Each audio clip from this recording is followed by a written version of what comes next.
I'm Matt. I'm Shane, and you are about to listen to an excerpt from a Comic Movie Marks podcast. So if you like what you hear, make sure you hit that like button real hard, and make sure you subscribe to Comic Movie Marks. And always remember, if Trailer Trash can do it, anyone can do it.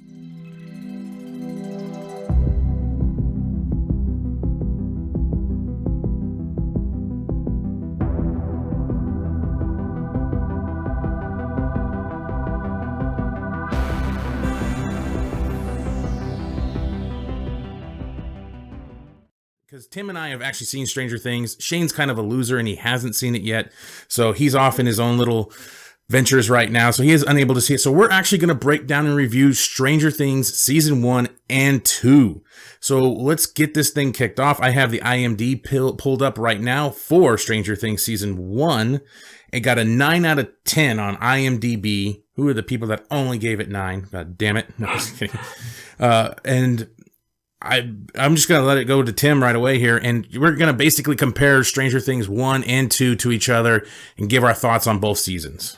I really enjoyed season 1 of Stranger Things. Like, I watched all the episodes on my own, so it was extra creepy. I thought the performances from the kids were really stand out, and the directing from the Duffer Brothers was next level. They're you could tell how it was influenced by, Spielberg and all that sort of stuff. And it was just really good, really creepy.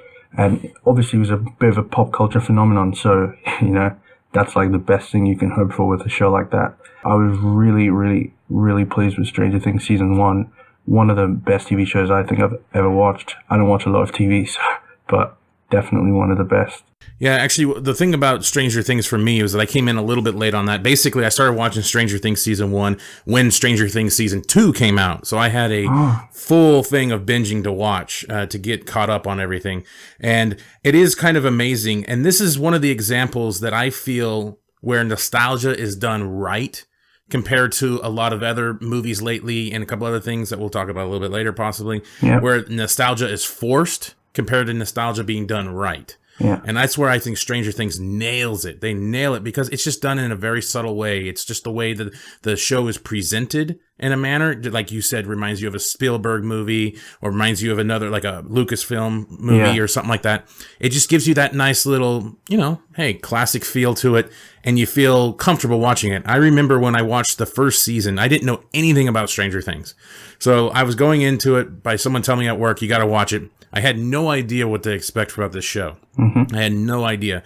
The first season, the first couple episodes, I remember after the first episode, I actually looked at my girlfriend. I'm like, holy fuck, this is nothing of what I thought it was going to be. This is like a straight up horror series. I thought it was just going to be a bunch of dumb little kids like Scooby-Doo getting trapped in a haunted house. I don't know what I was expecting, but I just felt like little mysteries or something like that were going to happen in this. And I thought that's what it was all about because I saw a couple pictures of them in Ghostbuster clothes and stuff. I'm like, okay, it's just a bunch of little kids causing mischief and finding haunted houses or something. I didn't know what it was going to be. But that first couple episodes, I was like, this is straight up intense shit. This is a horror movie. This is a horror freaking movie in a nice little series on Netflix. I was very surprised the first time seeing it. So I guess not knowing anything about it really immersed myself into this series. I agree with that completely. I didn't watch it when it first came out on Netflix. So yeah, I was also aware of how everyone was reacting to it and being so hyped. So, when you have a show like that, it can kind of make you think oh, is this worth all the hype? But definitely watching season 1, definitely worth all the hype, all of the hype. Yeah, definitely. I'm very surprised by season 1. And I thought I kept going back and forth on different things like what is this supposed to be? What is that upside down world? What is it really supposed to be? And it gives you a chance to think about it. It gives breathing time to all that to kind of let you throw in your own little reasons why this is happening. What is really going on? Is this just an alternate dimension or something like that? What is it really? So I liked how it breathed the first season. You had time to speculate. They didn't shove the answer in your face right away. They waited, and it took a little bit, but they waited, and they gave you that answer, but it gave you time to speculate. And I had fun with my girlfriend watching it, just sitting there speculating on what it could actually be. The girl, Millie Bobby, that plays 11, I thought was just really well done. I thought she, to play this kind of unaware, fish out of water character, I thought was really well done. The other characters as well, the other boys. I usually don't like kid actors, but not many people do. yeah, but in this, dude, they all worked well. It's like they're all best friends before they started doing this TV series or Netflix series. They all just seemed to gel. It just totally reminded me of my friends back in the day. See that nostalgia fix, back in the day when we would all just screw around and say stupid shit to each other. It totally reminded me of that. But I thought they all did excellent. In the first season, I probably would actually agree with IMDb. I'd probably give it a 9 out of 10 if we did out of 10. So I'll give it a 4 out of 5 in this case for that first season. I'd give it a 4.75 out of 5. Damn. I feel that strongly. Yeah, it was pretty solid. I did feel like there was a little bit of, there is a couple dead spots, and I don't know, some of the acting worked, some of the points worked. There was a little bit of cliche stuff in there every once in a while. Not a lot, not enough to take away from anything too much. But sometimes to give it that really high score, I have to be blown away, kind of like a Logan or something. Yeah. That's usually what it takes for me to get blown. But this was great. I love how it was done, and it was done really well. So we'll jump into season 2 now. Bunch of expectations, obviously, after how praised season 1 was. Wow, what did you feel about season 2, Tim? When I first watched season 2, obviously, you get with your friend and you start talking, and I was hesitant to use the word disappointed, but with some time to think about it, it is kind of disappointing. It's not bad in the sense that I'll jump out the bath with a score, like maybe 7.5, maybe like a 3.5 out of 5, but it was just something missing. One, definitely not as scary as season 1, which was extremely disappointing considering that during the press junkets, well, that was one of the big points that the Duffer Brothers were hitting on, that it was going to be, scarier, more creepy. Definitely not scarier. Like, all horror movie fans know you have like 2 types of antagonists. You have like the monster, like Jaws, that sort of the physical presence, and then you have the like enigmatic kind of, thing that they went for with the Mind Flayer, and it's just not as creepy when you have this kind of big bad entity as when you have an actual monster. So yeah, everything from that to a few of the storylines just didn't really tie it up for me. But again, with the good stuff, all the actors, they brought it back to the table. I felt though Finn Wolfhard was underused as Mike throughout the whole season, but Gaten Matarazzo, who played Caleb, Dustin, who played Dustin, he really stepped up his game this season. Joe Keery as Steve Harrington stepped up his game. I think the acting definitely was all stepped up in all the actors, but just story-wise, plot-wise, just some not as high level as the first season. Right. Yeah, I definitely give you that. The acting definitely was better in this one, and I felt the chemistry between like Steve and Dustin when they're, that's real popular. They're talking about using the Farrah Fawcett spray. I thought that was kind of cool. Dustin's reaction to a lot of the adults always made me laugh because I never was that kid, but I did know a kid that always would actually like cuss at other adults, like, "Oh, you're worthless," or just say stuff like that. And it did remind me of that guy. So it did make me laugh every once in a while when he would just talk crap to Mike's parents about being worthless and stuff. I thought that was real funny. The one thing that was, I thought was kind of interesting about this season was Sean Astin, the guy that played Bob, the whole time, his character, I was telling my girlfriend as we're watching, I'm like, nah, he's a secret agent. He's too nice. Nobody's really like this. He's working behind the scenes with this government organization. He's just getting in there, He's not getting any tail. You can tell that he's not getting anything from her, and he's way too freaking nice about the weirdo shit going on. He's definitely a secret agent. I thought for sure. I was calling it from the beginning. I'm like, he's a secret agent. There's no way anybody would deal with this shit and be this nice. And then it turns out, no, he wasn't. I was totally let down. I was really let down. He was just fodder. He was just a lunch buffet for all those little what the hell was Dustin calling that thing? Demodogs. The Demodogs, yeah, thank you. He just became a buffet, so I was a little let down by that. I really thought. I guess maybe that was an idea for it. I don't know. But also with the Paul Reiser character, Dr. Sam Owens, You thought for sure by the end of that he would turn too. He'd be like the total big dickhead that's manipulating all this stuff. But no, he seems to be a pretty genuine dude that actually did care about trying to fix the situation. So that was actually kind of surprising. So they didn't fall into what you would consider the cliche tropes. So they just kept him pretty straightforward. You know, this guy is actually trying to help everybody. He actually is. This one, the problem with season 2 for me was it felt like it got about almost 3/4 of the way, and it had like 6 different subplots going on. Exactly. And was like, okay, well, you're running out of time right now, and you haven't answered a single question yet. You know, why is this underground tunnel there? You know, people keep splitting up. You think after the first season they'd realize don't split up.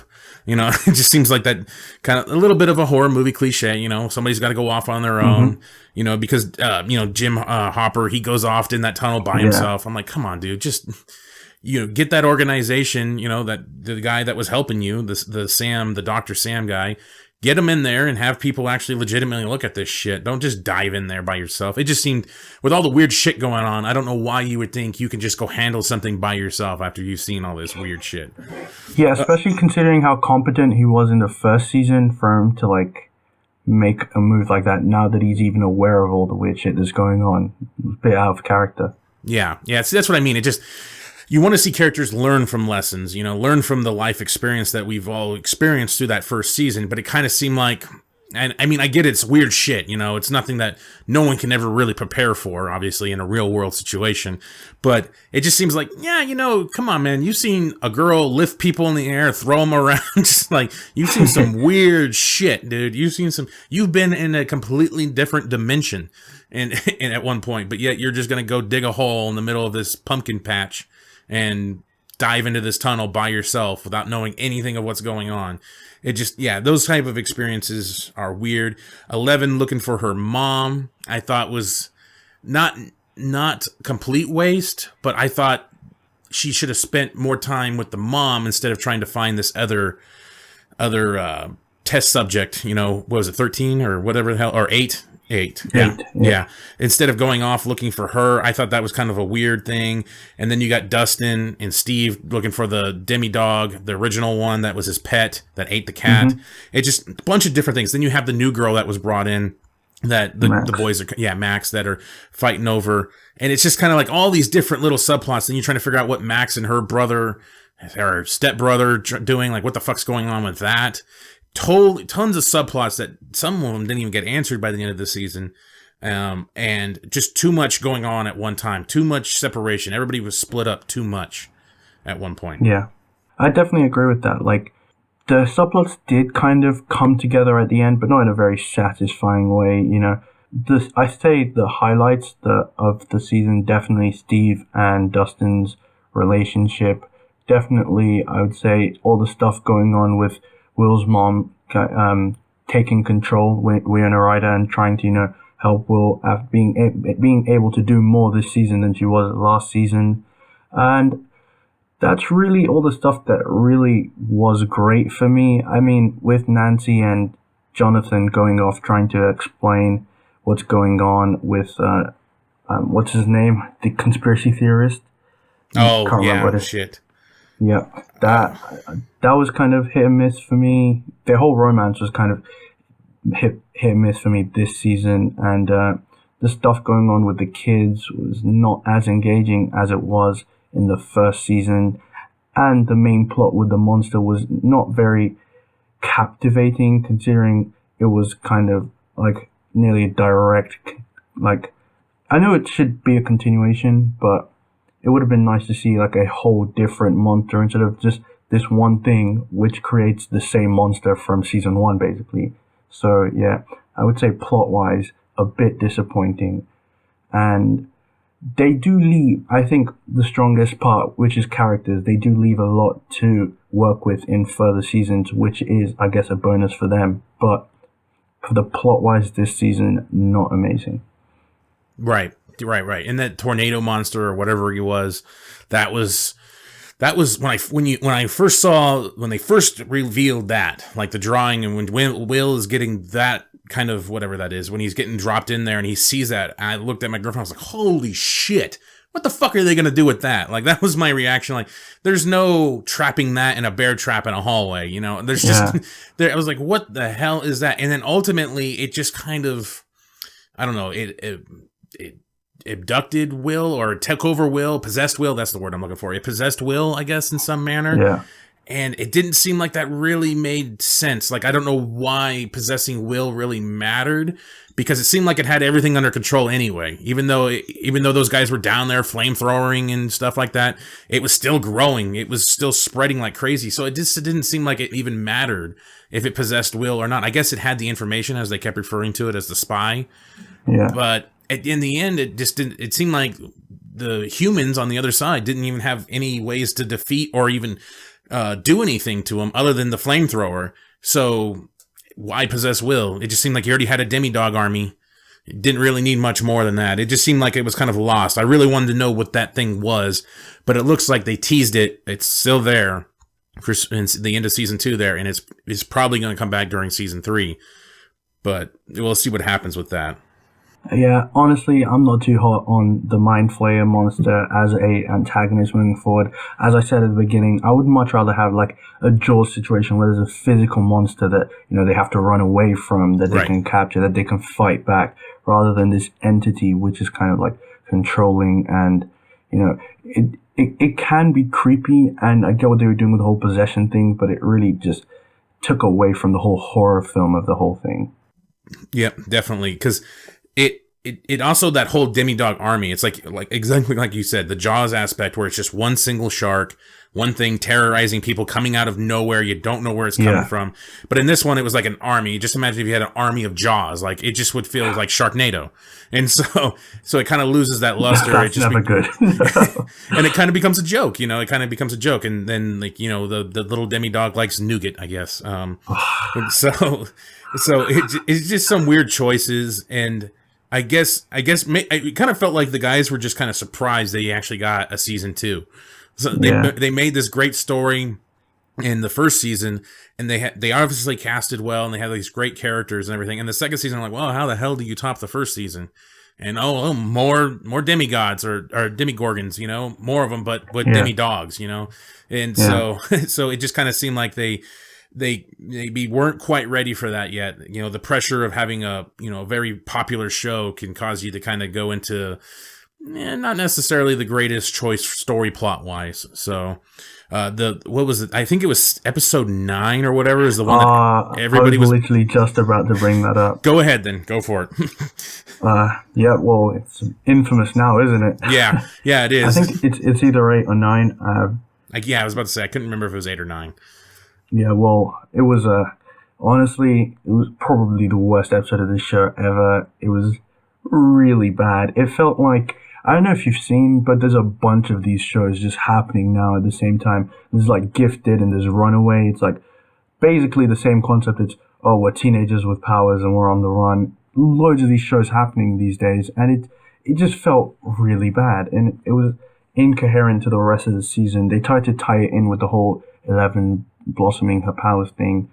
Didn't work for me. It was just, it took you out of the whole 80s feel, because it was like, oh, these are people who are acting like they're in the 80s but are really in 2017, and it was just like really jarring. The whole thing with 11, I think she should have ditched the look when she came back, because it wasn't, I like the whole curly hair dungarees look. The whole slick back hair thing didn't really work for me. Neo, man. Oh my god, she did look like Neo, didn't she? Yeah, that's what I thought. I was like, I kept saying to my girlfriend, she's the one.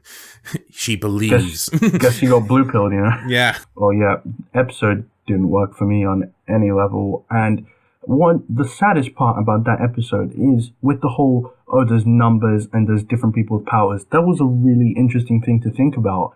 And I think they've just put me off that whole thing now. Now I'm like, meh, I don't really care to see any of that going forward. When I really would have if they had taken time to build a proper storyline for it. And I think that's really sad, because now I'm no longer interested in finding out, is there a 2 and a 1 and what are the different powers they have? And that would be a really interesting part of the show. Yeah, that really surprised me because I did at first. I'm like, okay, this is a boring episode for the most part, but I was like, okay, should be leading up into something good because I was like, okay, here's another subplot they're adding, but maybe we're gonna lead into this big experiment, the government, a bigger story arc going on here, and we're gonna get a bigger moment out of it. And then she just comes back and it's like it never even happened. It just never even happened. I was like, wow, that was just like the most one and done episode I think I've ever seen in a series like this, a Netflix series. It was just crazy how it just meant almost nothing other than the fact that she just knows that she can get angry and like she can use her powers more, just like almost every character that has powers. As soon as they get angry, they can use them more or something like that. Yeah. So it was so weird. I get what they were trying to set up. They were trying to set up, this whole thing with her and the other numbers and the whole government organization that she beat up the fat guy that had kids. I get it. And I guess really it ultimately came down to I think that it was used to reveal that one doctor from season 1, Daddy or whatever, Papa, Papa. Yeah, Papa. He's still alive, possibly. But that I didn't get. Wasn't that just a hallucination? What was like when she saw Papa? Wasn't that just the 8 or whoever making her see that? Yeah, that's what I thought at the time. Yeah, well, no, it is a hallucination. But I mean, the fat guy saying that he's alive. He said that when she's beating him up. I can take you to him and stuff like that. And she's like, no, I saw him die and stuff like that. And so he was hinting towards the fact that Papa's still alive somehow now. And I think that's what they were trying to lead that up into, was that he's still out there pulling strings somewhere. I think that's what they're trying to go for. I think that was the whole point of that episode, was to have some forced reveal that this guy could still be alive. After that episode, I'm not too interested in that whole part of the show anymore. Well, now you got to go back and watch the whole thing to catch that part, man. So I guess ultimately out of 5, I would give it about a 3.4. It's still fun, still had that nostalgic feel. I love the Ghostbusters part. I love how Steve and Dustin interacted with each other. Again, it was just real fun. The characters together are great. Even again, like Tim has been saying, the actors and everybody, they just nail it. There's not really a bad acted scene or really a moment where you see the main characters get together where you're bored. I mean, other than 11 being with those other misfits or whatever. But you never get bored when you see the 4 boys anyway on screen. Like, it's just entertaining as hell to watch. Or even when there's 2 and it's Steve and Dustin and stuff like that. It's awesome. It's very, very awesome. So, what out of 5? I think you said 7.5 out of 10 is what you said earlier. Yeah, definitely 7.5 out of 10. Don't have time to divide that by 2. But whatever. We'll just call it 3 out of 5. We'll just go with that. 3.5. I'll just make up a number there to make it work. So again, Stranger Things. Season 1 and 2, solid things by Netflix. Netflix keeps it going, even though they got 100 different Netflix original series. There is always those 1 or 2 that come out of the cracks that are just awesome. Have you ever, Tim? Do you watch South Park by chance? I actually don't watch South Park. Oh, okay. There's this one episode where the kids are trying to get a Netflix series, and basically they call Netflix, and Netflix answers the phone. Netflix, you're greenlit. Like, before they even fucking know what the story is, like, Netflix will greenlight any story. Netflix, you're greenlit. Who am I speaking with? Yes, hello. We have an idea for a show that we think would be great for Netflix. Okay, great. Would you like a pilot or just go straight to an order of 6 episodes? We'd like to go right into 6 episodes with a pickup option at the end of 3. Got it. Can you start shooting next month? Got a show about transsexual dragons here. Yes, we're ready to start right now. We are very, very excited. So it's really funny. That's when I looked on Netflix recently to kind of refresh myself a little bit on Stranger Things, I was just looking at all the Netflix original shit, like Babysitter and all these freaking weird shows and stuff. I'm like, holy crap, they really do greenlight anything that fucking comes across. I guess you can make a show. But they do greenlight some good stuff, though. Like, I mean, it is very kind of hit and hope, but they do get some good stuff out of it. Oh yeah, no, I'm not. No, definitely, they definitely do. I've enjoyed pretty much anything that I've watched on the Netflix. Well, except for some of that Marvel stuff. I was about to say Iron Fist and shit like that, but other than those, like any of these other Netflix original stuff that I do find is usually awesome. They are good. The ones that I do kind of remotely care about or want to watch, those are awesome. And Stranger Things definitely is up there. And they just approved season 3. So that's going to start filming pretty soon. So we'll see where this all goes. Congratulations, you made it to the end of the video. You're one of very few to make it to the end. Yes, thank you very much. Make sure you hit that like button and subscribe to Comic Movie Marks Podcast and hit the notification bell. You know, all these fucking YouTube channels say this shit, so I'm going to say it now. Yes, it's perfect. And if you want to hear our full podcast, you can check out our podcast on iTunes or any other podcast subscription service. Make sure you subscribe. Thanks again.